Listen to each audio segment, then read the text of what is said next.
Good evening, all of you. I am going to present a case of 20-year-old lady came from Kochi, working as a maker.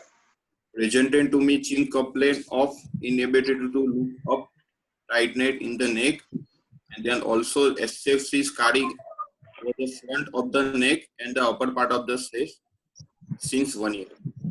On history of burn, suspect the neck, chest extending to the right axillary region and part of the right upper arm, following the self-inflicted burn with kerosene oil as a suicidal attempt following the domestic quarrel 1 year back.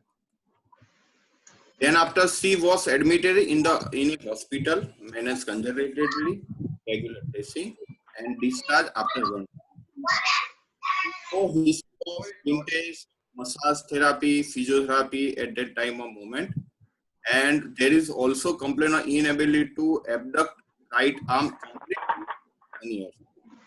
There is no any history associated other injury in the body and other ones in the body part. There is no any history of multiple blood transfusion and any allergies. There is no any complaint of drooling of saliva and inability to close the eye. There is also history of gyrplasty for the right axillary contracture 1 month back. And there is not a case of diabetes, hypertension, and there is no history of major illness. On personal history, patient is missed vegetarian diet, boil breeder habit is normal, sleep is normal, there is no addiction at all. Now I come to general examination. Patient is conscious, cooperative, well oriented to time, place, and person.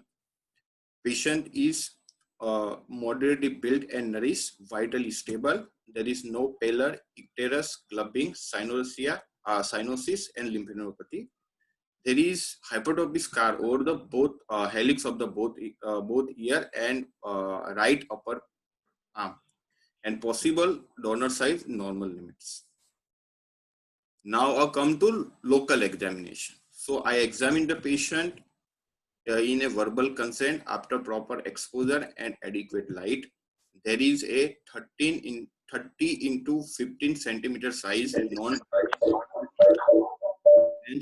euthermic, non-tender or hypertrophic scar with irregular shape and suppleness with induration towards the margin or the anterior aspect of the neck and aspect of the neck and part of the upper chest, with few minimal hyperpigmentation over the lower neck and part of the upper chest. The extent of the scar is superiorly on, start from the lower edge of the mandible till angle of the mandible, inferiorly 5 centimeter above the level of the nipple, left laterally on the mid-clavicular line or right lateral till mid-axillary line, and posteriorly extend line between the angle of the mandible with mid-clavicular line. All range of motion of the neck is restricted, but stretch forward edge is fat. There is also visible gyrplasty scar over the right axilla due to previous gyrplasty surgery done 1 month back, and mouth opening is adequate. Now come to the apparent defect. Apparent defects basically to know about the pre-operatively judge about the defect can be judged by mark proposed incision over the maximum tension line horizontally placed and fix the bony landmark and measure distance from further effect. Suppose in the midline, distance from the mentum to marker line and sternal knot to marker line, and similar to laterally angle of mandible to incision line and mid clavicle line to incision line. This point and marks supposed to be noted and marked on the similar stature and height in another person, and make an idea about the rectangular shape. The defect is called a apparent defect. And systemic examination, respiratory, cardiovascular, central nervous system, and abdominal is normal. So my diagnosis is post-burn contracture of the neck in 28 oral female without any complication since 1 year.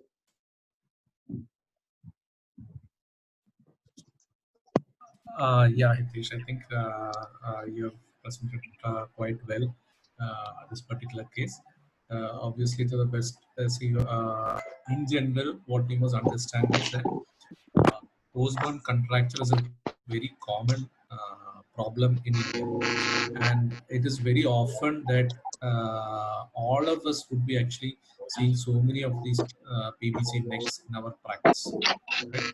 And almost all our institutions, especially during the exam time, would have some case or the other having this problem. Okay, so it is the very important case, both for the examination point of view as well as the practical for our practice also. I think. Hello,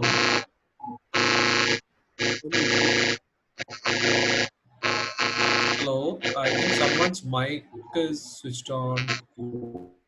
Yeah. People who are not speaking, can you just actually mute the sound? Yeah, I think now it is fine. Yeah. So, so because of that, this particular case is a very important case. Usually, this is actually kept as a short case, and I think if we know the in and out of this case, I think we will do extremely well in this case. So I think Hitesh, in the presentation point of view, I think you have done quite well. Couple of things I just want to ask you when you are actually so you're what is your diagnosis in this particular case? Sir, basically diagnosis is the post-burn contracture in the anterolateral aspect of the female without any complication. And the this one also, axilla also. Don't forget to mention the axilla also, because the patient, even though the patient has had a Yes, yes, problem, yes, which we yes. have mentioned that, so that also has to be done.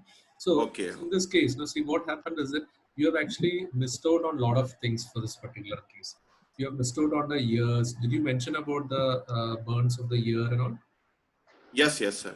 You had Yeah, mention mentioned that. hypertrophy scar of the both helix. Yes, yes. Okay. So those things also. So when they were telling the diagnosis, also all those aspects also. I'm sure that Okay. the neck part is the most important part, but then everything has to be mentioned when you're actually talking about the diagnosis, when the diagnosis is asked.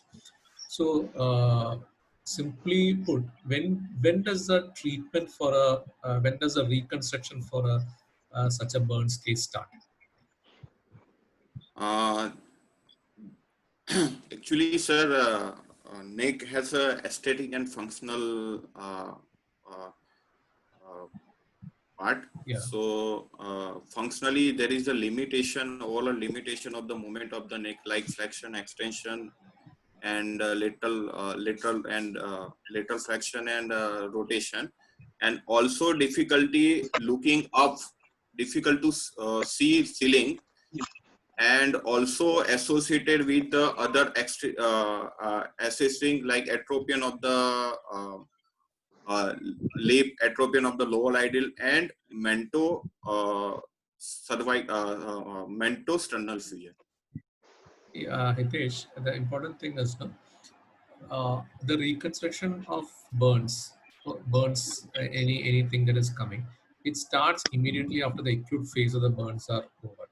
So Okay. immediately after that, even though you're seeing this is like a theory kind of a thing. So you should be saying that you should actually start the reconstruction as soon as a patient is being seen by you, and immediately after the acute phase of the burn, then we have to start the reconstructive thing. All the reconstruction, it includes even the tangential excision or the scar hysterotomy, Geroplasty. yeah, Z plastic, or the Grafting. procedure you're doing, then also what are the other things that you actually do along with or let me just ask you, what are the principles of actually doing a scar contracture release, and what are the principles of a burn surgery or Uh, reconstruction? Yeah. so first of all, to uh, adequate release in 3 dimension Yes. with uh, with till normal tissue appeared in the depth of the defect, and till all range of movement can be possible. And also there is systolic or the lateral aspect of the both uh, incision. Is And that, is that, I'm asking about the general rules for yes, burn reconstruction. okay. uh, uh, to first of all resurface release contracture adequately in 3 dimensional with a full range of motion, and resurface by stable coverage either by skin grafting and flap. What kind of a skin graft would be used there? Skin graft basically the thick split thickness skin grafting, or either or full thickness skin graft. Yeah. Ideally, you actually go for a thicker grafts, not a thinner Thicker. grafts. Okay. Okay. And then Or anything else? Anything else? What are the other things that you want to? or a proper immobilization after surgery should be considered. Again, another important thing is, see, normally when we actually go for a grafting anywhere in the body, when you go, you actually mesh that particular area and then graft it, right? Hello. Yeah.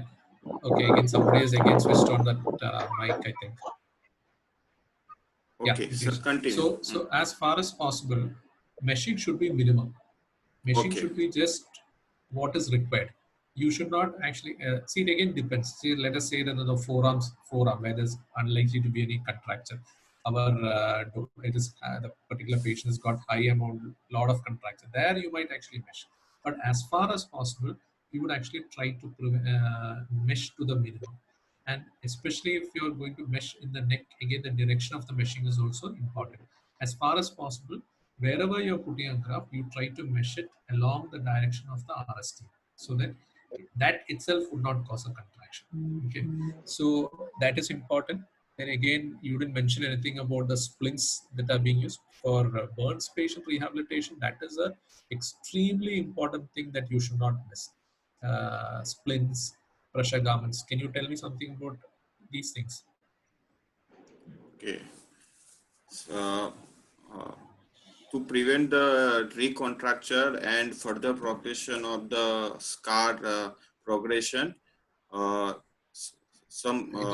Hitesh, it is not to prevent it is from that particular time. No, it is to prevent all your recontracture and all to happen. Prevention. No? So immediately after that, you should be doing that. You should be doing that, all the splits, okay. etc. Start with splintage with full.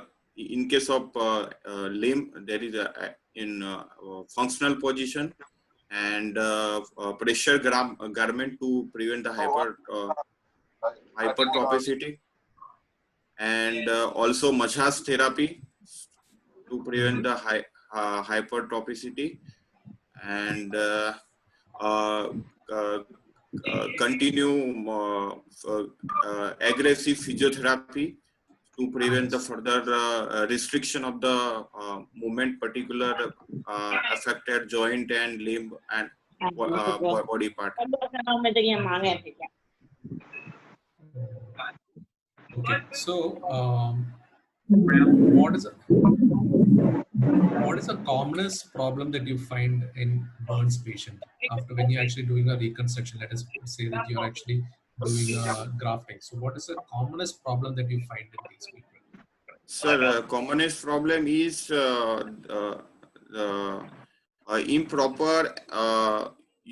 improper utilization of such pressure garment, massage therapy and splintage, or there was no uses of this particular therapy What is the by the commonest patient. complication? What is the commonest complication that you see? after Okay. a reconstruction procedure. Components complication of the recontracture, sir. Yeah, usually hypertrophic scarring, recontracture. These are the Hypertrophy, common.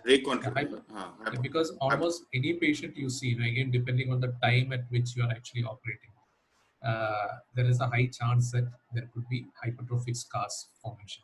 So how do you prevent hypertrophic scar formation? All these things, I have not yet come to the neck. All these things are general questions. Okay. okay. So how? Hypertrophic scar can be prevented by proper immobilization by splintage, regular massage therapy, full aggressive physiotherapy, and if available, can apply silicone gel sheet and silicone sheet. Uh, So pressure garment. okay, and pressure garment. Yeah, in appropriate places, pressure garment. Okay. So probably pressure garment would be the most important methodology to actually prevent hypertrophic scar. So what should be the pressure of your pressure garment? 5 into 15 milli, 5 into 15 milli mercury of the edge. Uh, I think it should be slightly more. It should be around 25 to 30 millimeters of mercury pressure should be there for the pressure garment. Okay. Okay. And ideally, along with the pressure garments, wherever you're applying the pressure garments, along with the pressure garments, you should be actually applying the silicone gel sheets Gel also. sheet. So how does the silicone gel sheet help in these cases? What is the method of its use coming? So silicone gel sheet is uh, can use over the scar. He moist the skin and Hydration, maintain the hydration of the hydration of skin. the skin. The Uh, exact methodology of how it acts, we do not know. But what we assume is that the hydration is improved because of silicone gel sheets. That is very important. We find that the scars become actually very soft, and the chances of hypertrophy is again coming down significantly. So coming to the pressure garment again, no? How long would you keep your pressure garment? In sir, 24 hours, no? sir, 24 hours, how long?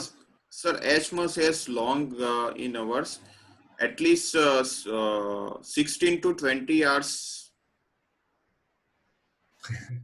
Hitesh, Hello. minimum 22 hours. The time that they should avoid the pressure garment is only when they are actually going for a shower and going for their Okay. toilet things. Okay. Okay. So as much as possible, 22 hours, 23 hours, or whatever that maximum amount of time it has to be kept. And how long you will advise them to keep the pressure garment? Uh, uh, till 1 year. Yeah, ideally till 1 year, till the scar becomes very mature, and then we find that there Mature. is a the chances of recontracture is less. And how do you actually understand that the scar is matured, that there is a chance of Sir, recontracture is less? Scar, there is some following points. One is non-blanching, other is minimal tender and no tender, another is uh, soft and supple, Correct. and minimal induration, Yes. and uh, minimal itching or no itching. No itching. Usually there will be no itching when Itching. it becomes mature. Okay. And so usually till that time you have to wear. Usually it is around up to around a year or so. Okay. And in children, would you take any when they're wearing pressure garments? Would you take any precautions? Uh,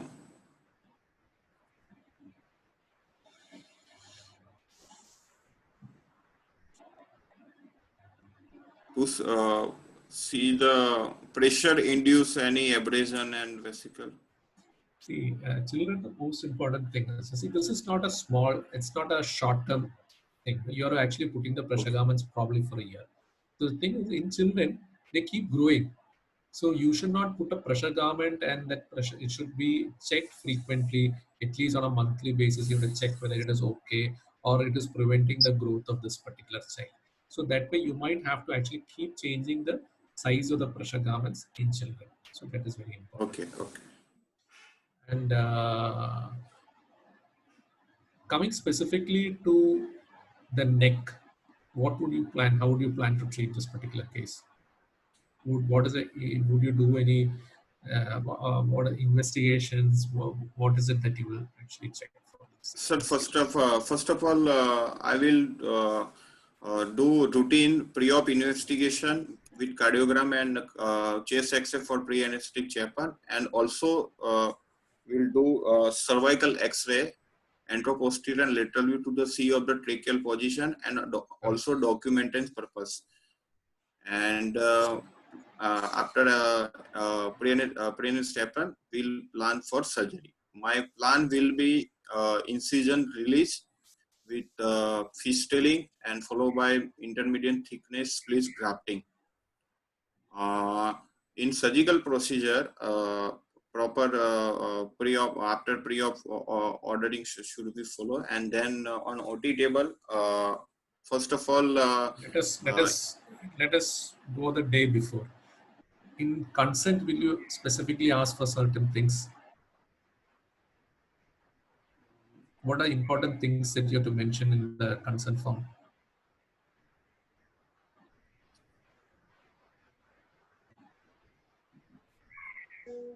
You have actually you have actually answered that question previously, but now you are not answering.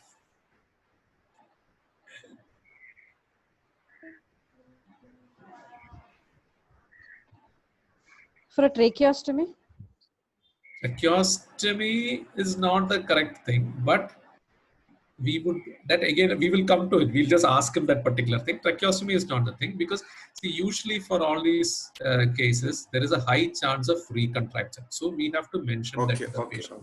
There is a high chance that there could be some graft loss could be there, so they have to wear prolonged periods of splintage.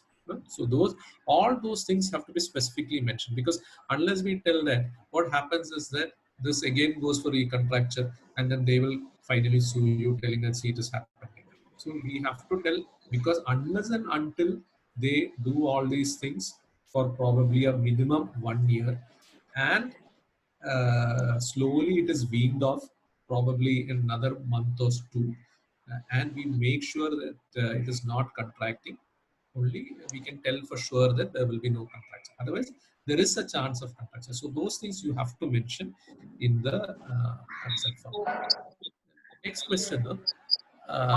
Okay, so how would you give anesthesia for this particular patient? Is there any difficulty in giving anesthesia? Sir, first option is option is endotracheal intubation. If difficulty, then fiber optic intubation. If difficulty, then incision release under local anesthesia in light sedation. So anesthetic team will be possible to extend the neck and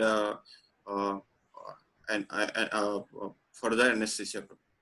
How will you do fiber optic? Not you, obviously the anesthetist. No? So they will tell you something, and what will they do actually for giving a fiber optic intubation?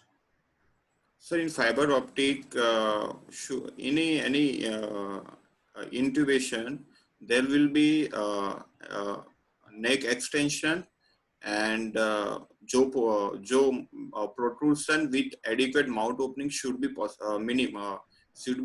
mandatory, and after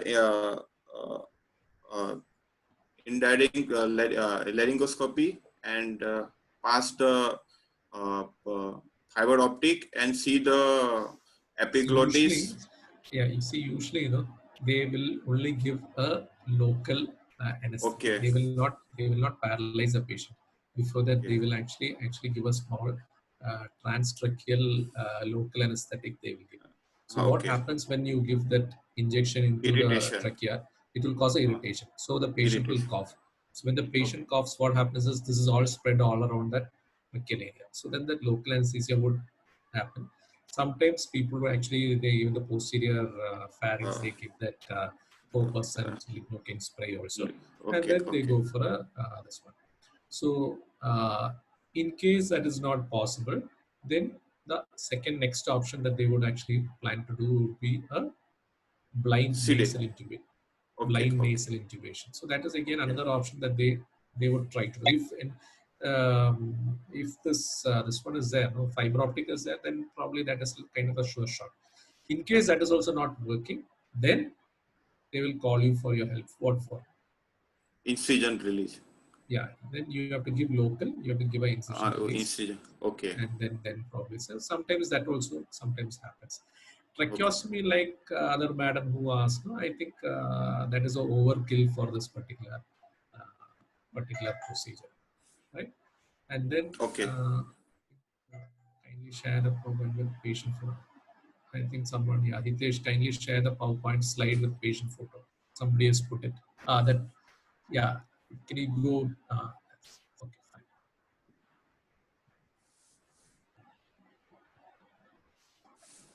Okay. So now the anesthesia has been given. Then what would you actually do? How would you proceed?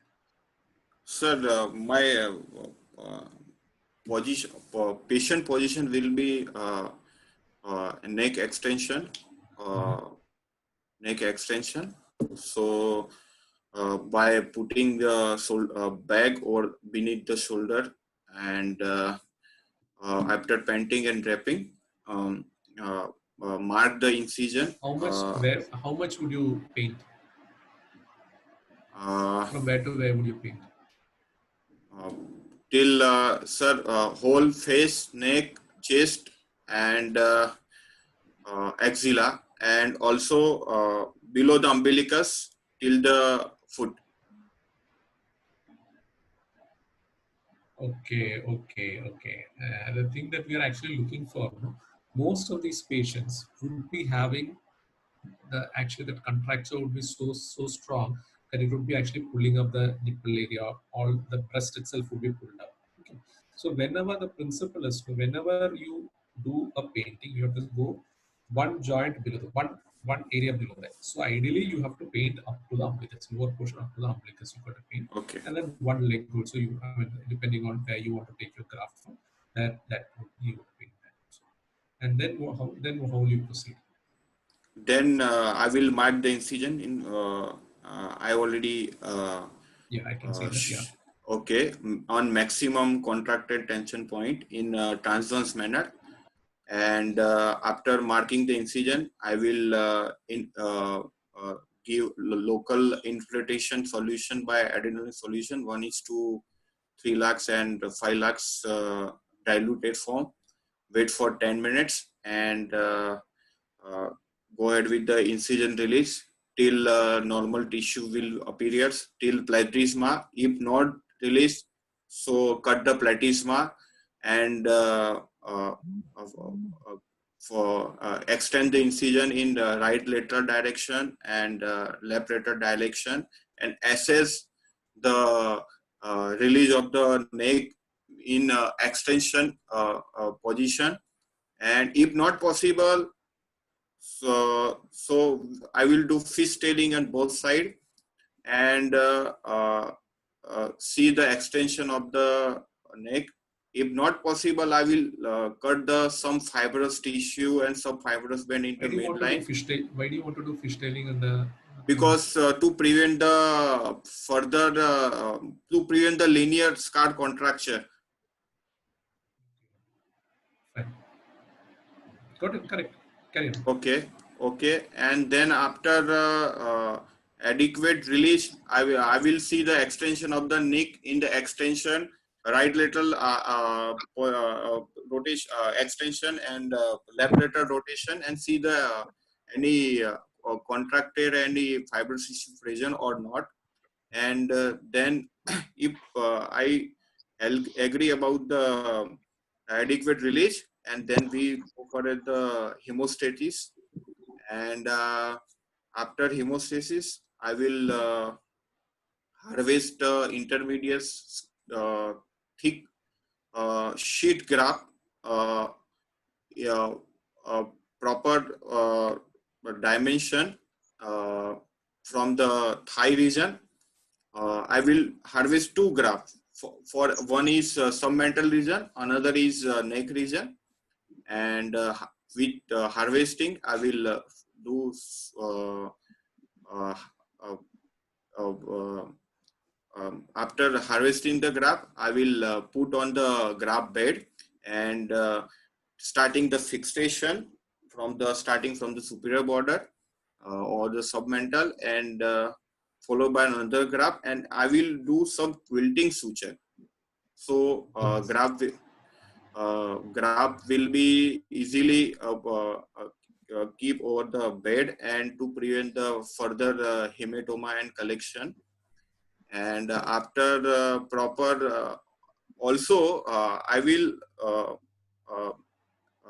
put a graft over the bed in extension position, so I can judge regarding the defect area. And after that I will do Bostal dressing.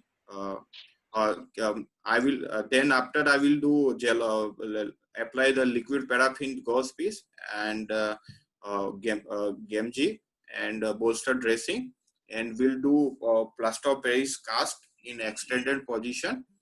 And also I will tell the anesthetic for Ryle's tube application for post-op feeding purpose. And then I will tell the anesthetic for extubation of the patient. Yeah. And then So in this case, no? So normally what happens is once you're actually putting your graft, you're putting all your fixation, we do want minimum problems. So two things we have to actually take into account. One, as far as possible, the Ryle's tube, putting the Ryle's tube should be done at the beginning of the surgery, because okay, in case they do it after, sometimes a patient might cough, some issues could be there. Okay, one. Number two is that you have to warn the patient in, I told you the consent, you're going to tell that you're going to put a splint, you have to wear the splint. So that time itself, you have to tell the patient that the splint would be there, and then when you wake up, your neck would be extended. You will have to keep the neck in extension like that. Okay, so that has to be warned beforehand. So if the patient is warned about all these things, it is actually cool for the patient to actually continue in the same position. Otherwise, she might struggle and things. Okay.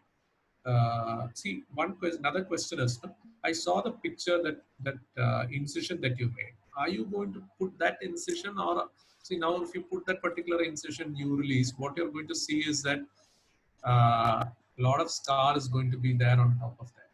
So would you let the scar to be there like that, or would you change? Would you like to excise a scar also on top? sir, actually there is a broad, huge scar over the neck and part of the chest. So if I will go the excision of the scar, there will be huge defect, and there is a chances of the reconstruction after surgery. So incision release without excision of the scar will be better option.